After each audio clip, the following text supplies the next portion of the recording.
بسم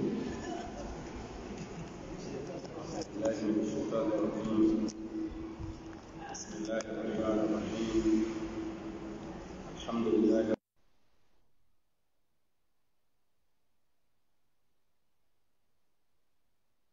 ونستعينه ونستهديه ونتوب إليه ونعوذ بالله من شرور أنفسنا ومن سيئات أعمالنا.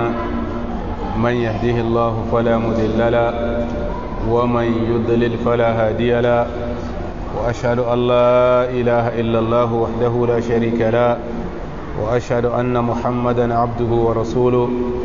بلغ الرسالة وأدى الأمانة ونصح الأمة وكشف الله به الغمة، وجاهد في سبيل ربه حتى أتاه اليقين، وترك أمته على محجة بيضاء ليلها كنهارها لا يزيغ عنها إلا هالك، صلوات الله وسلامه عليه وعلى آله الطيبين الطاهرين وعلى أصحابه غر الميامين وعلى من سار على نهجهم وضربهم وسنتهم إلى يوم الدين.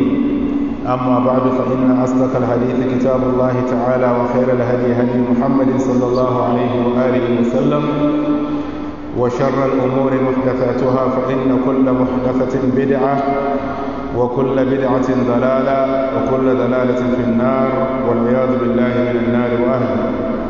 bayan mun gabatar da godiya ga Allah subhanahu wa ta'ala, mun ka jaddada salati da sallama ga manzon sira annabi Muhammad sallallahu alaihi wa sallam da alaye nasa da sahabbansa da waɗanda yake sun kai kyakkyawan kwaikwayo da biyayya ga shugaban mu annabi Muhammad sallallahu alaihi wa alihi wa sallam. bayan wannan gajeren gabatarwa, yau muna yammacin asabar, wata na rabi'ul awwal yana da kwana 20, shekara ta hijirar manzon Allah sallallahu alaihi wa alihi wa sallam daga Makka zuwa Madina tana da shekara 1442, wanda ya yi da kwana na 6 na watan 11 shekara na miladiya yana da 2020. in ba manta ba, wancan sati mun tsaya ne akan aya ta 20 cikin wannan sura mai albarka, suratul shu'ara. yau za mu tashi akan aya ta 21, inda Allah subhanahu wa ta'ala yake cewa fafarartu minkum lamma khiftukum fawahaba li rabbi hukman waj'alani min al-mursalin. na'am. أعوذ بالله من الشيطان الرجيم. بسم الله الرحمن الرحيم. ففررت منكم لما خفتكم فوهب لي ربي حكما وجعلني من المرسلين. نعم. muna cikin bayanin kissa na annabi Musa da Fir'aun. mun kai gaba inda Allah subhanahu wa ta'ala yake cewa a harshen annabi Musa alaihi salam yace fa farartu minkum lamma khiftukum.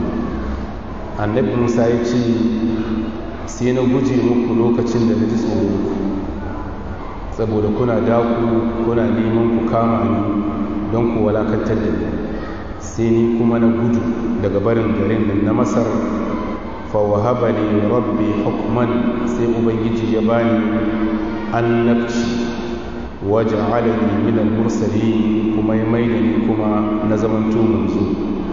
akwai bambanci tsakanin annabta da kuma manzanci. annabta shine mataki na farko, sai kuma manzanci. shi yasa dukkan wanda ya zamanto ba annabi ba lalle bane ya zamanto manzo, amma duk wanda aka ce maka manzo ne to tabbas annabin Allah ne subhanahu wata'ala. mun gani wannan shine bambanci. sannan annabi an ba shi shari'a, amma shari'ar tashi kar ta tsallake zuwa ga kowa. kar ya kira mutum wani in ya ga mishin na aikata wani abin da aka umarce shi da shi to ya kyale. in kuma ya ga mutum baya aikata umarnin Allah, kar ya tsawace shi, ba shi wannan shi aka ce masa ya bar kaza yayi kaza, ya bar kaza yayi kaza. wannan shine aikin annabi. amma manzo wanda nashi aiki ya tsallake a kansa har ya kai ga al'ummar da an ka turo shi zuwa gare shi. an gane annabin Allah ne annabi Muhammad sallallahu alaihi wasallam shine kawai wanda Allah ya turo shi zuwa ga afkakalai mutane da aljanna, amma banda manzon Allah babu wani annabi manzo wanda ya samu irin wannan daraja. sai dai zaka ji wa ila madyana akhahum kaza qala ya qaumi ko wa ila kaza kaza ya qaumi, haka mutanen su ne ake abin shi yasa manzon Allah ya ce kullu nabiyyin yub'athu ila qaumihi khassa wa bu'ithu ila an-nas kaffa. wata riwaya wa bu'ithu ila thaqalain, an turo ni zuwa ga nauyaya guda, nauyi na mutane da kuma nauyi kuma na aljanna. wannan shine bambanci tsakanin annabi da kuma manzo. sai Allah subhanahu wata'ala ya ce وتلك نعمة تمنها علي أن عبدت بني إسرائيل.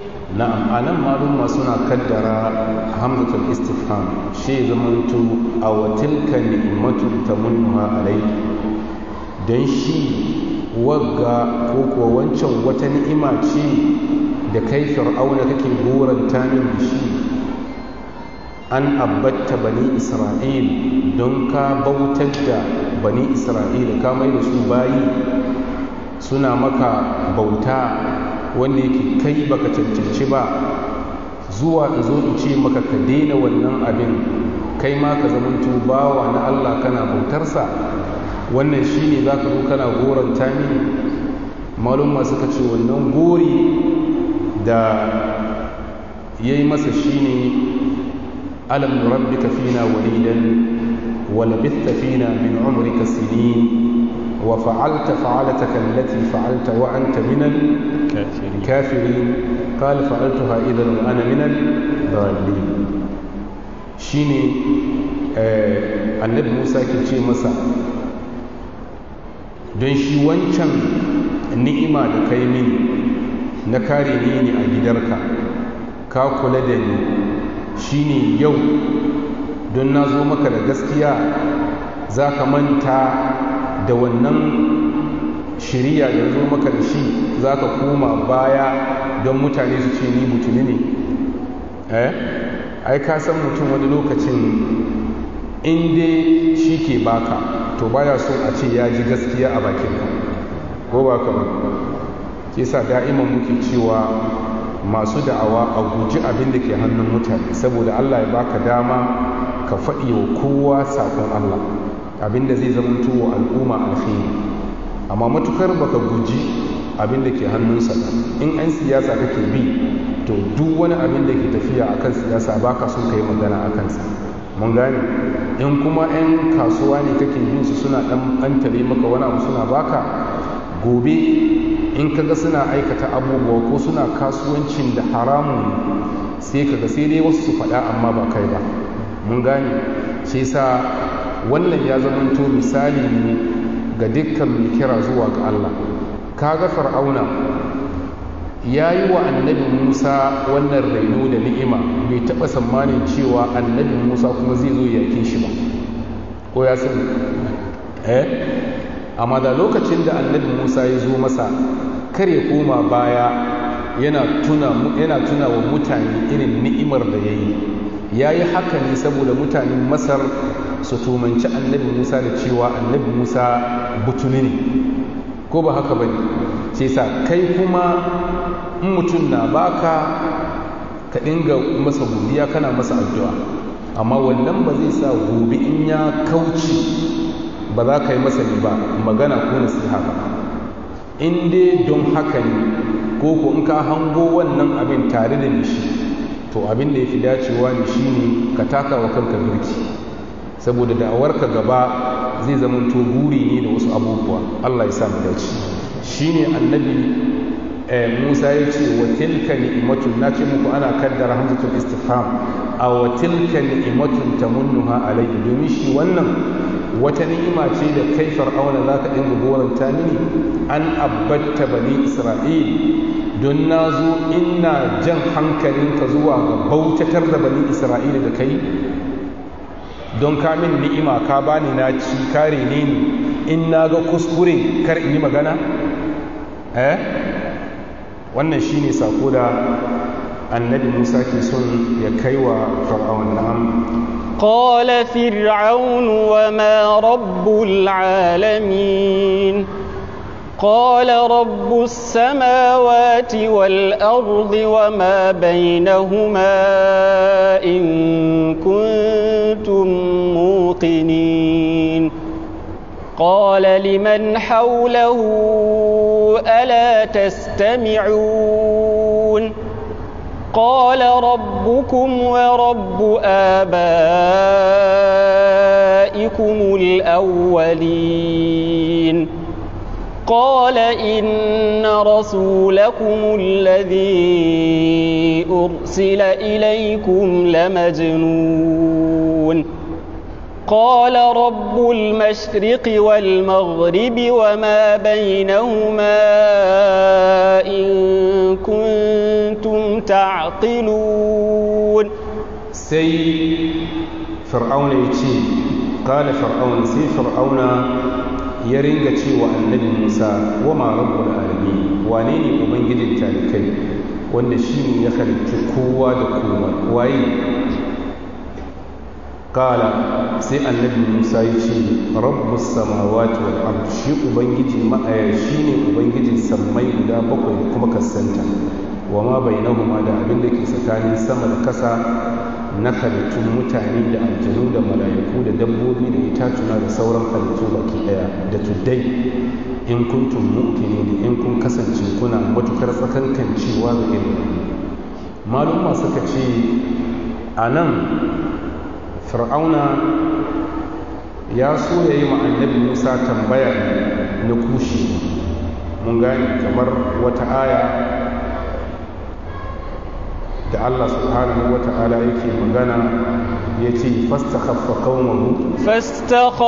qaumahu fa ata'uhu innahum kanu qauman fasiqin. Allah subhanahu wa ta'ala yace sai fir'auna ya nemi ya wautar da hankalin mutanensa, yana son ya divert hankalin mutane daga barin sakon da annabi Musa ya zo da shi, ya nuna mutane ya wautar da hankalinsu, ya bar su ɗauki maganganun annabi Musa kamar magana ne na mahaukaci.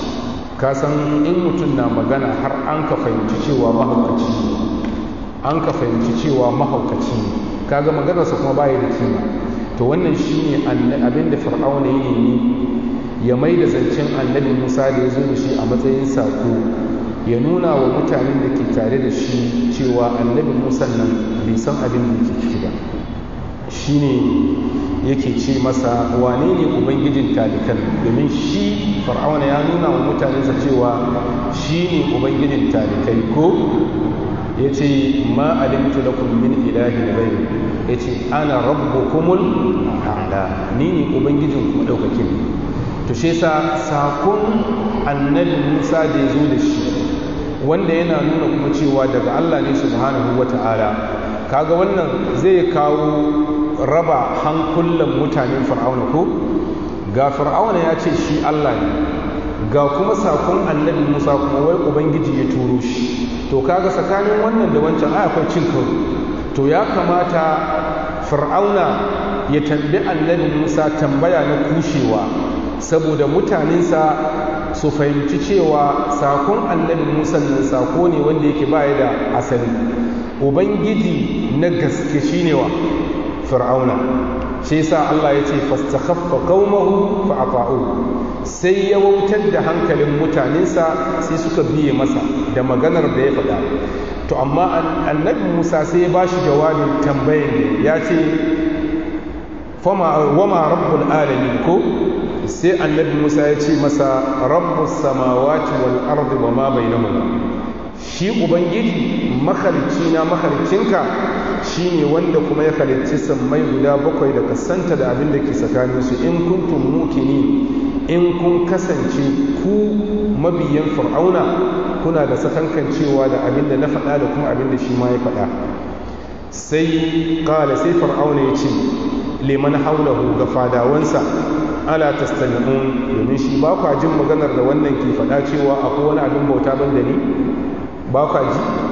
Wannan kuma maluma suka ce ya faɗa ne don ya kara wautar da maganar da waye zo da shi fir'auna abin da burinsa duka ya nemi yaddan mutanensa, shi yasa maganganunsa duka yana rufe ne zuwa gari. Ya san rana ɗaya in mutanensa sun kai masa juyin mulki to bai da wani kuma mulki, da awarsa ya zama ta banza.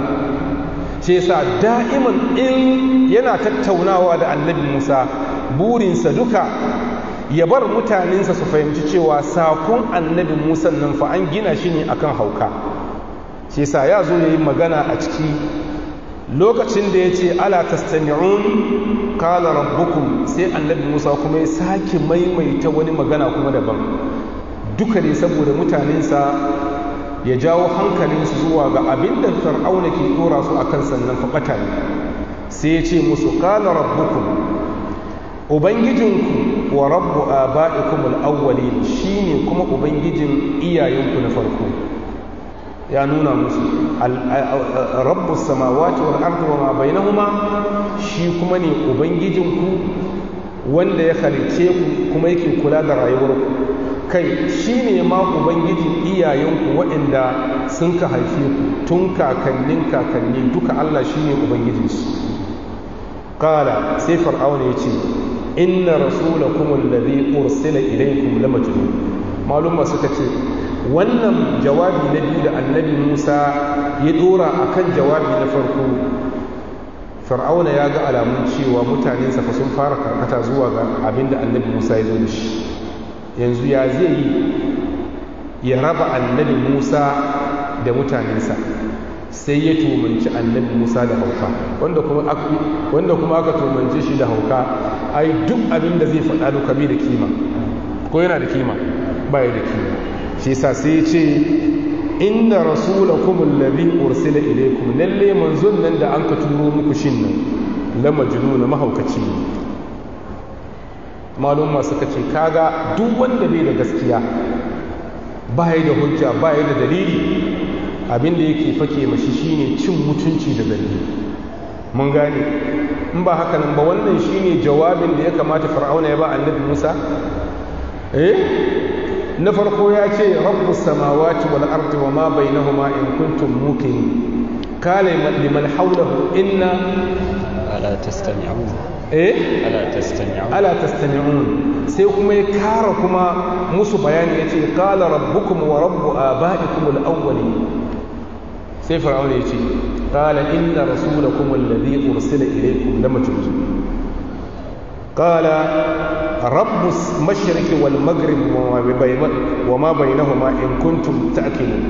jawabi da annabi Musa zai ba fir'auna da mutanensa, qala sai ya ce rabbul mashriq, har wa yau ubangijin kunnan shine ubangijin mahudar rana da kuma mafadin rana, wa ma bainahuma da abin da ke tsakanin mahudar rana da mafadin rana duka waye ubangijinsu? Allah. in kuntum ta'qiluna, in kun kasance masu hankali. maluma suka ce annabi Musa saboda mai ilimi kuma Allah ya tarbiyyatar da shi tarbiyya mai kyau, da zai ba fir'auna jawabi sai ya ba shi jawabi irin na masu hankali.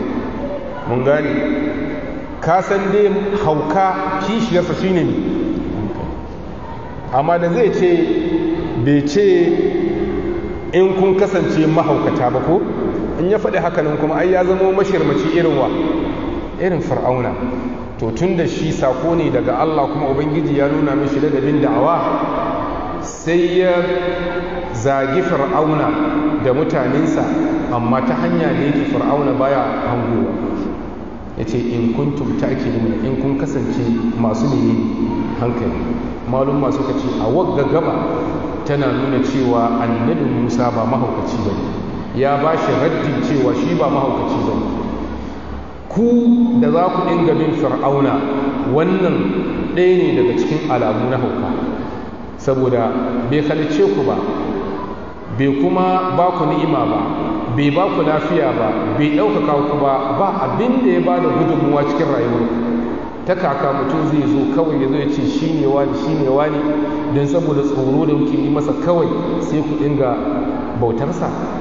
Lalle wannan babu shakka rashin hankali, kamar yadda yake annabi Musa ya faɗa, sai ce قال لئن اتخذت إلها غيري لأجعلنك من المسجونين. sai fir'auna ya ce la'in ittakhasta ilahan ghairi, na rantsi da wanda raina ke hannunsa, in karki wani abin bauta ban da ni, la'aj'alannaka min al-masjunin, zan saka cikin kurkuku, shine zan sanya ka daga cikin waɗanda za mu tsare su a gidan kasu ko gidan kurkuku. ma'ana za mu tsare ka baka samun walwala cikin rayuwarka. na'am. قال أولو جئتك بشيء مبين. sai annabi Musa ya bashi jawabi ya ce don shi ban zo maka da wani abu wanda yake na gaskiya ba. malum masu ce mubin shine abinda ya zamanto fili ne kuma haske ne, babu wani shakka, babu kura a ciki. mun gane, sai sa wasu malumin fassara suka ce awalau ji'tuka bi shay'in mubin, don shi ban zo maka da wani abu da ya zamanto gaskiya bane. mun gane, sai fir'auna ce قال فأت به إن كنت من الصادقين. sai fir'auna ya ce to ka zo min da wannan abin da ka zo min da shi, in kunta min as-sadiqin, in ka kasance daga cikin masu gaskiya ne. anan malumma suka ce ubangiji ne ya matse bakin fir'auna ya faɗi wannan magana. in ba haka ba da wannan jawabi da fir'auna ya faɗa ba jawabin da ya kamata ya ba annabi Musa ke yi, domin can gaba me yace la in ittakhasta ilahan ghairi, yace la aj'alannaka min al-masjunin. shi yasa da annabi Musa ya ce masa awalau ji'tuka bi shay'in mubin, da abin da ya kamata yi sai ya bar a kama annabi Musa a je a sa cikin kaso. ya tabbatar da abin da yayi alkawari ko bai tabbatar da shi ba. to amma ka duba yadda fir'auna ya zamanto kangararre, wanda baya da tausayi da irin abubuwan da yake da'awa. ubangiji ya ba annabi Musa karfin zuciya a gabarsa duk da barazanin da yake masa, ya ba shi jawab awwalau ji'tuka bi shay'in mubin. sai fir'auna ya ce kana fa'ati biha, domin mutumin da yake da irin daula irin annabi irin fir'auna bai taba jiran wai a bashi dalili, domin ya san dalilin in an bashi kushewa ne ga abin da yake da'awa. amma ubangiji ya juyar da zuciyarsa, ya natsar da zuciyar fir'auna har ya ce qala fa'ti bihi in kunta min as-sadiqin, in ka kasance kan gaskiya ne cikin da'awarka. na'am. فألقى عصاه فإذا هي ثعبان مبين. sai annabi Musa ya jefa sandansa fa'iza hiya, sai ga ita wannan macijiya ta zamanto thuban, macijiya ne mubin wanda take mabayyani, ga ta nan ta bayyana tana shawagi a kasa bayan da annabi Musa ya jefar da sandan shi. ونزع يده فإذا هي بيضاء للناظرين. ونزع يده sai annabi Musa kuma ya fidda hannunsa a cikin rigansa, fa'ida hiya sai ga shi wannan hannu bai ba fara linnaziri daga masu kallo. an gani a nan maluma suka ce ka duba da na cewa na za a yadda sai ya fidda hannunsa fa'ida hiya sai ga shi, ko dai fa'ida hiya sai ga ita, shi ya kamata fada hiya ba zamiri ba ne na mace, amma sai na ce fa'ida hiya bai ba sai ga shi ya zama to fari linnazari daga masu kallo. mai yasa maluma suka ce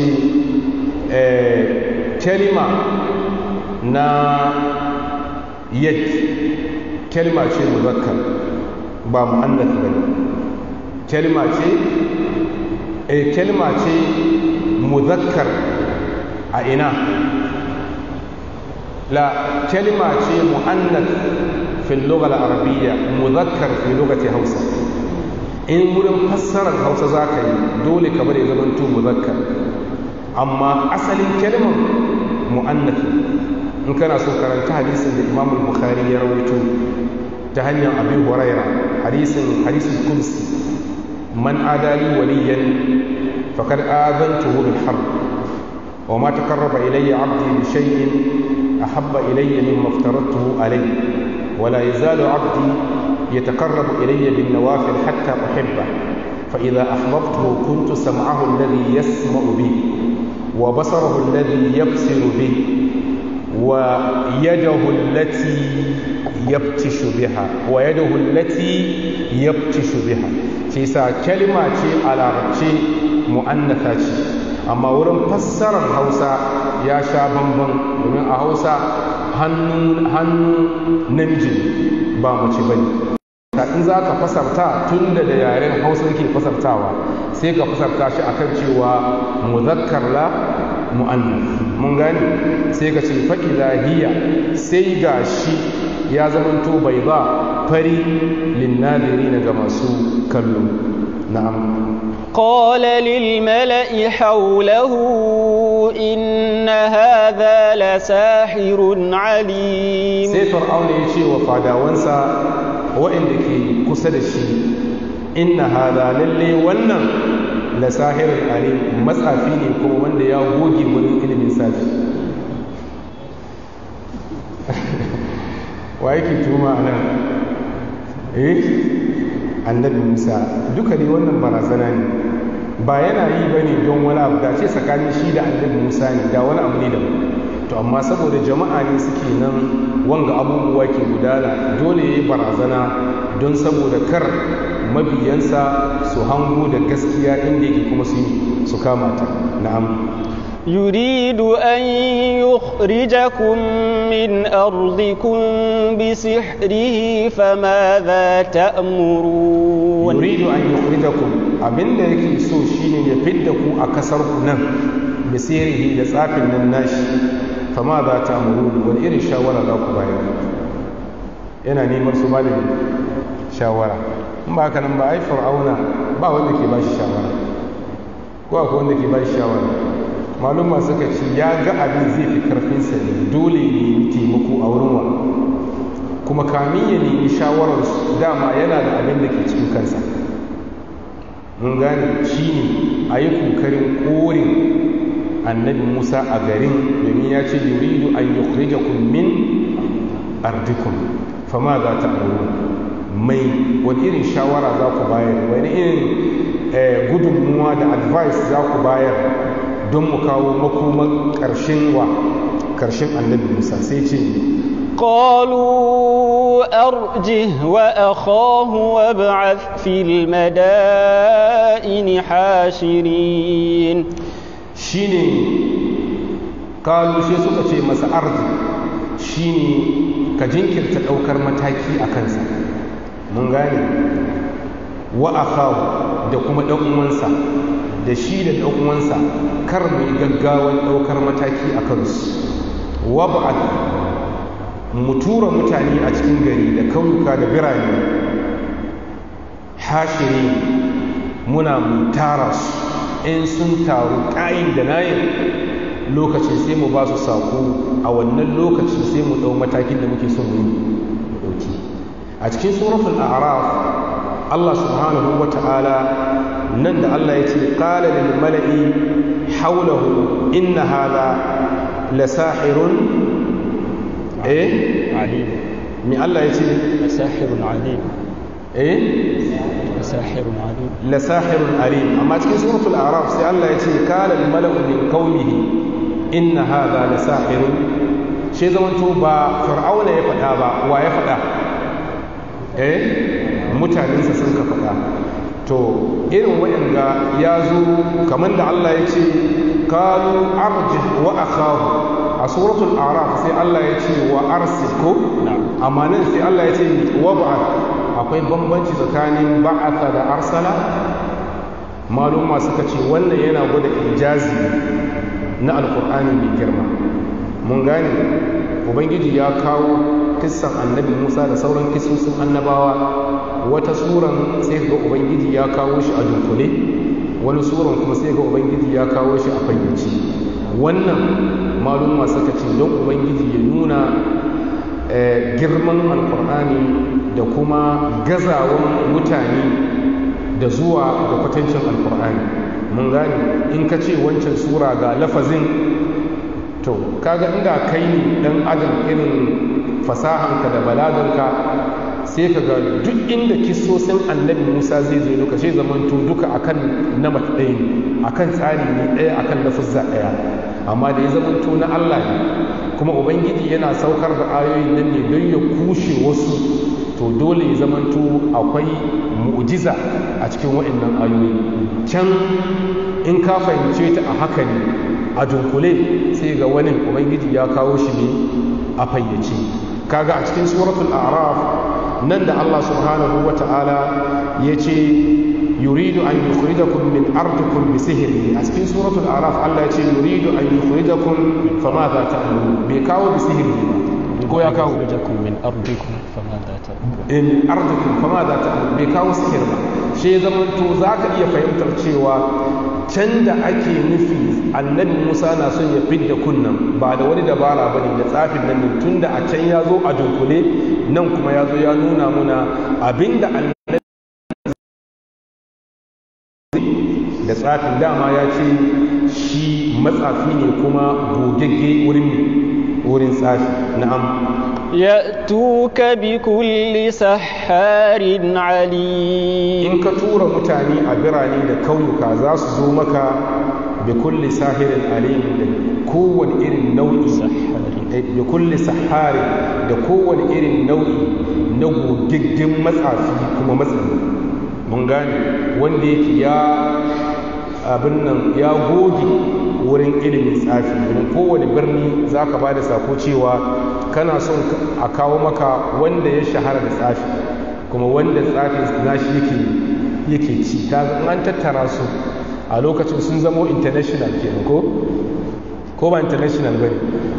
to in sun haɗu ko da mutane biyu ne a riyawansu cewa ai sun yi annabi Musa tun da ya tumanci annabi Musa da tsafi, to gashi nan za a kawo matsafa ma waɗanda sun kafi shi, domin da za su yi maganar nasu shi suka ce saharin alim, an ka kawo siga mubalag.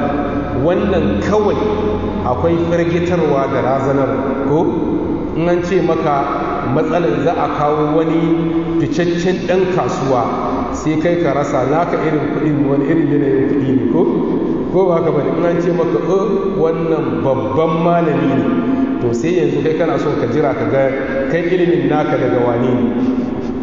shi yasa maluma suka ce kasancewar sun yi amfani da siga mubalaga don barazana ne da kuma rikitarwa da kuma firgitarwa.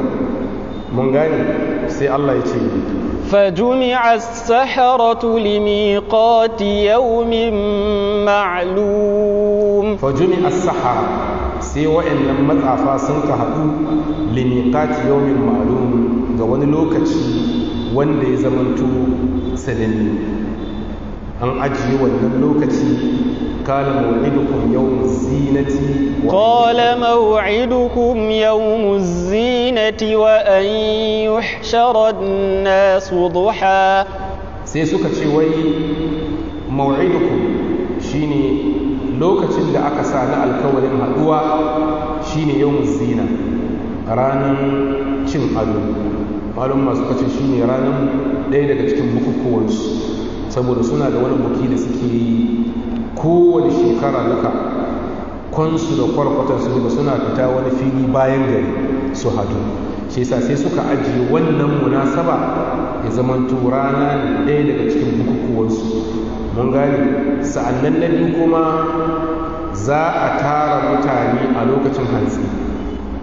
ma'anar lokacin hantsi shine lokacin da gari ya waye kuma rana bai riga ya fito ba. kaga lokacin mutane za su samu dama a zauna, amma in an bar shi lokacin rana ne da yawa za su ki zuwa rana. In kuma an ce da sassafe lokacin duhu mutane ba za su fito ba saboda ne duhu, sai sa maluma suka ce sun ce yawmul azina wa an yushara nasa duha saboda lokacin babu duhu kuma babu zafin rana suka zaɓi wannan lokaci. Na'am, sai Allah ya ce wa qila lin-nasi hal antum mujtami'un. Wa qila lin-nas, sai aka ce wa mutane hal antum mujtami'un, dan shi ku za ku taru, mana za ku zo a wannan munasabar da za a zo a yi keke da keke tsakanin annabi Musa da wa'annan matsafa. Na'am, لعلنا نتبع السحرة إن كانوا هم الغالبين. sai matsafan suka ce yiwuwa ne zai yi mu bi wa'annan matsafi in kanu humul galibi, in sun kasance su ne rinjaye. Yana nufin wannan su ne annabi Musa da mutanensa. In dai su suka ci nasara to akwai yiwuwar cewa za mu yi. Na'am. فلما جاء السحرة قالوا لفرعون أئن لنا لأجرا إن كنا نحن الغالبين. a lokacin da waɗannan matsafa sun kazo a wurin fir'auna a fadarsa, kalu sai suka ce li fir'auna da fir'auna a inna lana la ajran, domin shi muna da wani la'ada da za a bamu in kunna nahnu ghalibin, in mun kasance mu ne masu rijaya. ma'ana muna so mu sani in mun ci nasara akan annabi Musa akwai wani abin da za a bamu. me ya faru? qala na'am wa innakum lamina al-muqarrabin. qala na'am, sai fir'auna ya ce ma waɗannan masafa wa innakum ku idan a wannan lokaci laminal muqarrabin, kuna daga cikin makusantan sarki. Aga an gama musu aiki ko ba gama musu? Yanzu kamar wannan siyasa da ake sai gwamnati ya ce waɗanda suka taimaka suka ba da kaza in mun samu nasara akwai waɗanda za mu ba su ministerial post, akwai waɗanda za mu kawo su a fadar gwamnati suna mu ba su ofishi suna aiki. kaga wannan duka ai kusanci ne zuwa ga shugaban kasa ko ba ka wani. to shi kuma babu wani matsayi da ya wuce wannan, ko akwai matsayi? babu shi sa su kuma da ya faɗa shi ma ya faɗi wannan magana ne don saboda ya ƙara musu kwazo da kuma himma wurin ganin cewa sun yi amfani da tsafin su wurin ƙadawa fir'aun. shi ne maluma suka ce wannan maganar da ya faɗa in ka duba abubuwan da ke faruwa a yau na gwamnoni da shagabanninmu, babu wani shugaba da Allah zai ɗora shi akan shugabanci shi ya kawo matsafi shi ne ke tare da shi, yana gama cewa matsafi shi ke rike da shi, har ya kai matsayin hatta shagabanni arna suka iya bar akwai suna da dillalai waɗanda ke kawo musu malamai na 'yan tsafi, wasu na musu aiki. ko wani ma gwamnati ya kan iya ɗauke su sama da shekara ɗaya ya haya musu hotel, shi ke biya da kuɗin kasa, wai yana yi masa aiki yana ba shi kariya ko wani makamancin haka. to kaga babu abin da ya karya mulkin fir'auna sai dai kasancewar ya yi burin cewa in ya ci nasara babu waɗanda za su zama to makusantan shewa ce matsafa, kuma duk wanda ya abuci da matsafi duka na rantsi da Allah mulkinsa ya tasan makarewa. domin matsafa kana ɗaukar su ka kawo su kusa da kai ka yanke alakar kalawa da Allah subhanahu wa ta'ala, musamman wannan lokaci da muke ciki. kowa dukkan wani 'yan jam'iyyar siyasa duka za ka same su suna da wannan abubuwa. wani lokacin ma lokacin da mutum bai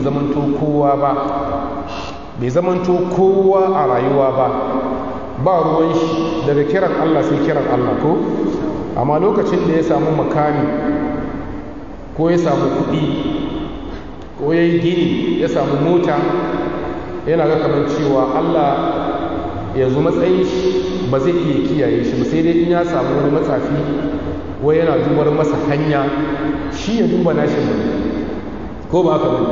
Yanzu aka magana siyasa da ake nan, akwai manya-manyan matsafa da aka ɗauke su. Ina tunawa zaben da aka yi na 2000, zabe na 2000 ko na rantse da wanda raina ke hannunsa a wannan lokaci, akwai wani musulmi da na je gidansa, na rantse da billahi allazi la ilaha illa huwa, matsafa ne an ka kawo su suna zanne, na dai buga ruwan cikin mai shi yake nuna mai cewa waɗanda mutane suna gidan ga sama da wata 3. wa ya bar ya kawo su? ɗaya daga cikin waɗannan candidate ya bar ya kawo shi, shi ke ciyar da shi, shi ke masa komar, yana nan gidan yana tsafi yana abin nan, kuma ka ji mamakin Allah, wallahi bai ci ba, wallahi bai ci ba. wannan magana da nake muku giyau ne ga nauni, ba wani abin nan ba. To daga wurin na tsan cewa duk wanda ya sake Allah ya rika wani bai cin nasara. In kuma kaga ka ci nasara, wani talala ne da istidraji ne Allah ya yi maka. Na rantsi da Allah, inda ce masu neman mulki sun san kimar Allah da girman Allah, wallahi Allah ya ishe su. Allah ya yi, wallahi ya ishe su. Amma yanzu je ka duba, mamakin kuma Allah za ka ga musulmai ke kai musu wa'annan tsafi-tsafi, musulmai ke zuwa su je su karbi wa'annan kwangila suna musu wa'annan tsafi-tsafi. To Allah muna roƙonka, dukkan wani ɗan siyasa wanda ya sa matsafa gaba, Allah ka ba ta bukatarsa, Allah ka ba ta bukatarsa, domin ba za mu yadda shagabanninmu wanda za su jagorance mu gobe su zamanto suna da wata akida da imani da wani abu da yake ba na Allah. Mun gani wai za a ba da kuɗi wai a yi wani lokacin ma a ce abin da shanu da ranta, wani lokaci a ce a inda ana so a fiɗe shanu ko rago da ranta, ko ko a babbaka rago da ranta, ba abin da ba yi duka dai wai saboda a ci da Allah mulkin duniya shine mulkin lahira. Ya mutum za ka ɓata rayuwarka ta duniya, hatta tsarakanmu na gargajiya, lokacin da shi ba kowa ba ne, na rantsi da Allah yana kai wa Allah kara ne, amma lokacin da aka naɗa shi a matsayin wani sarki, lokacin za ka gani yake doka wai bare je a dafa shi, za a ba shi babbaku, wai rubutu ya inga wanka da su, kuma a hada shi kuma da nauyin jiki. Me nauyin jiki? A ba shi babban laya da guru ya dora a kunkuru, wani ya tsa a nan, ga yanin dai an wahar da kai, an wahar da kai. Wallahi murka Allah, duk musulmi sarki ne ko kai ba sarki ba ne, mai kuɗi ne ko kowane irin mulki Allah zai baka, na rantsi da Allah, in dai mutum ka dukufa akan karatun alkur'ani to ka baka kanka babban kariya, na rantsi da Allah. Amma sarakan ba su karatun qur'ani, ka tambaye ni ba su iya karatun ma ne, ba su iya ba. Amma sarki ko wani malami ko wani abin nan, da safe karanta qur'ani, ka karanta juz'i ɗaya, da yamma kuma karanta juz'i ɗaya, kai azkarus sabah wal masa, na rantsi da Allah duk wani gumamumai da za a turo sai Allah ya baka cikakken kariya. La ilaha illallah wahdahu la sharika lahu, lahul mulku wa lahul hamdu, huwa ala kulli shay'in qadir. Manzo Allah ya ce duk wanda ya karanta wannan safiya ko da yamma, mala'iku da za a turo don ka su kare ka suna da yawa, suna da yawa. Mala'ika da aljani wa yafi wani ƙarfi? Allah ce shidadun gilazu, ko ba ka Allah ce ba? Ba za su. Amma saboda rashin tsoron Allah da rashin taimakawa addinin Allah, kaga mutum ya je yana shiga irin wa'annan. Kuma ina jan hankalin waɗanda suka zamanto dillalan suna kai shagabanni a wurin tsafi, wallahi su tsoron Allah. su ji tsoron Allah. Duk abin da za ka samu sakamakon wannan bai maka albarka, kuma wannan kuɗi haramu, saboda yana daga cikin kuɗin da ya zamanto haramu, kuɗin matsafi, kuɗin ɗan boka haramu. Kuɗaɗe guda uku Allah ya ce haramu, mun gani, daga ciki kuɗin wa matsafi. Isa kai da za ka je ka karbu ka rage, wani za ka ga wai za a je a yi tsafi kawai, watakila rago guda za a yanka ko wani makamancin haka. Shi wannan shugaban ya ba da kudi wurin 200 miliyan wai a je a sa cikin tsafi. Shi kuma da ya je 200 miliyan ne sai fin da 10 miliyan ko 20 miliyan ya yi harkar da shi. Yanzu 180 miliyan na ina da shi, kuma kana ganin wannan kudin nan cikin aljihun wannan shugaba ya fitar ko dai cikin asusun gwamnati ne, cikin asusun gwamnati. Sababin wanda ba kai yake ba da wanda yake kai, dama suka ɗin su caci kudin gwamnati su ajiye saboda against wani election da suke tunkara za su, ko ba ka bane suna yi siyo irin wayan namun. Shi yasa nake kiran mutane, ni a wurina inda ce mutane za su ji a guji kudin 'yan siyasa, saboda akwai babban lambar tambaya a kansa. Inda kana neman ka gama duniya lafiya, to yana bukatar ka nemi halali ko min kankantansa, ka yi haƙuri a kansa. In Allah yana so ya baka da bunkasa maka, ganin damarsa zai iya baka, amma kar ka inga cin dukiyar da yake kai karan kanka kana shakka a cikin wannan duki. Kaga ya zama maka mai kenan bala'i. Akwai waɗanda kawai saboda karban kuɗin tsafi sun yi gine-gine, na ransa da Allah, saboda karban kuɗin tsafin abin nan aje a yi tsafi kawai sun yi gine-gine a cikin zango. Don Allah, gidajen da ka gina nawa za ka zamna a ciki, nawa za ka zamna a ciki, shekaru nawa ya saura maka ka mutu. A sa hankali, neman duniya ba shi ne neman lahira. Na'am. قال لهم موسى ألقوا ما أنتم ملقون. قال لهم موسى سي النبي موسى يقول ألقوا كجيفا ما أنتم ملقون، دق أبن ذا كجيفا. نعم. فألقوا حبالهم وعصيهم وقالوا بعزة فرعون إنا لنحن الغالبون. ka jefar da igiyar da ke hannunsa wa isiyahum da kuma tsandunansu, wa qalu sai suka ce za su yi tawassuli bi izzati fir'auna, muna tawassuli da buwayar fir'auna, inna la nahnu al-ghalibun, tabbas mu ne musamman. Kaga yake ba, ka duba rantsi da suka yi, kuma sun kai tawassuli da wa fir'auna a matsayin Allah, suka nemi kusanci zuwa gare shi kan wannan aiki da za su yi.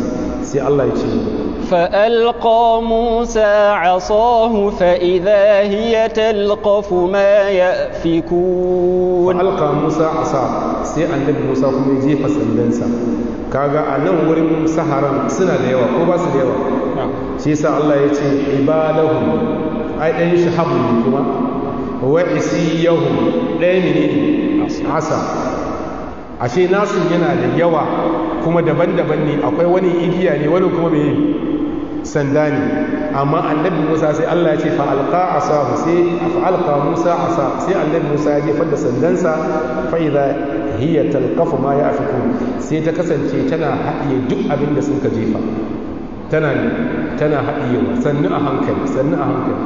Akwai malumin tarihi ma da suka ce, ka san dai mutum in kana yawan cin abinci kana kiba ne ko ba kiba kake yi ba, kana kiba ne, kana shan maganin jini shi ya baka appetite ko ka dinga cin abinci, in kuma za ka jera wata ɗaya kana shan maganin kana cin abinci, kowa ya ganka ya ce kayi ne ka canza. To amma malumin tarihi suka ce ka duba sandan annabi Musa bayan ya jefa yadda take da ta haɗiye dukkan nasu macijin, ba ta karu ba, ba ta rage ba, yadda take haka take, yadda take haka ne haka take. Sai Allah ya ce فألقي السحرة ساجدين. sai matsafan kowa ya jejjefar da ainihin fa'ulki sarasani, sai matsafan sun ka faɗi sajidina suna masu sujada.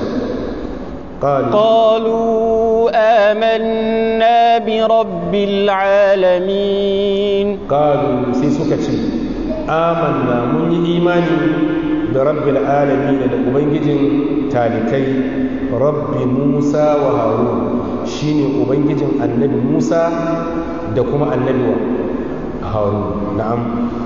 قال آمنتم له قبل أن آذن لكم إنه لكبيركم الذي علمكم السحر فلسوف تعلمون لأقطعن أيديكم وأرجلكم من خلاف ولأصلبنكم أجمعين. قال sai fir'auna ya ce a amantum lahu dan shi kun yi imani da annabi Musa ne qabla an azana lakum tun ni ban ba ku izini ba. Ka duba hatta imani to me yasa tun farko baka ba su izini ba ko ba ka ba? maluma suka ce ya faɗi haka ne saboda wani tsoro da ya shiga cikin zuciyar fir'auna, domin yanzu ƙarfin fir'auna duka kenan su ma sun bi annabi Musa, shi yasa yanzu barazana zai tun ni ban ba ku izini ba, to in ka ba su izini me yasa tun farko baka ba su izini ba?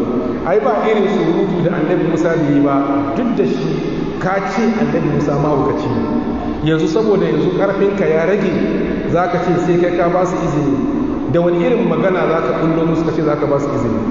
Shi ne Allah subhanahu wa ta'ala ya ce a harshen fir'auna innahu lakabirukum alladhi allamakum as-sihr, lalle babban kunnan shine wanda ya ilmantar da ku wannan sihiri, suna nufin shine wa annabi Musa. fala sawfa ta'lamun, da sannu za ku sani la uqatti'anna aydiyakum, wallahi sai na yayyanki hannayenku wa arjulakum da kafafunku min khilafin asabani, in na fidda hannun dama sai in fidda kafar hagu, wannan shine min khilafin wala usallibannakum ajma'ina, kuma zan tsige ku kuma baki daya, shine zan rataya ku bayan na yanke nan sai kuma in rataya ku. wannan shine azabar da shi fir'auna yake gani. sai suka ce qalu la ghayr, suka ce ai babu wani cutarwa, inna ila rabbina munqalibun, mu ne masu komawa ne zuwa ga ubangijinmu, tunda mun ga tauhidi wallahi ba za mu bar tauhidi ba. ce sa duk abin da za ka yi mu a wurin ba tuca bane, tunda mun rabunta da imanin la zai babu wani cutarwa, wai ka yanka wannan ko ka yi wannan ba shi ne matsalanmu ba. mu matsalanmu tun da mun gano Allah mun koma zuwa gare shi, mu burinmu ya yi ya cika. duk abin da za ka yi na azartarwa, iyakar abin da za ka yi ne a nan duniya. sai sa ya ce ne إنا نطمع أن يغفر لنا ربنا خطايانا أن كنا أول المؤمنين. sai suka ce inna natma'u, mu abin da muke buri shine muna kwatayin an yaghfirana rabbuna khatayana, ubangijinmu ya kankare mana kurakuranmu, an kunna awwalal mu'minin, da mun ka zamanto mu ne farkon mu'minai lokacin da annabi Musa ya zo, mu ne farko wanda suka yi imani da shi. mu yanzu abin da ke gaban mu shine laifin sihirin da muka yi a baya Allah ya yi ya gafarta mana, ba wai ka kashi ka yanki ka yi kaza ka tsige, wannan ba shine matsalar mu ba. ko ina ga musaya nan ko to mu yi birki a nan insha Allah, samun sati sai mu dora abinda mun ka fara karatu kai gina Allah ka ba mu ladarsa, wanda mun kai kuskure muna roƙon Allah subhanahu wataala ya mana gafara. ba tambaya سبحانك اللهم وبحمدك نشهد ان لا اله الا انت نستغفرك ونتوب اليك. سبحان ربك رب العزه عما يصفون وسلام على المرسلين والحمد لله رب العالمين.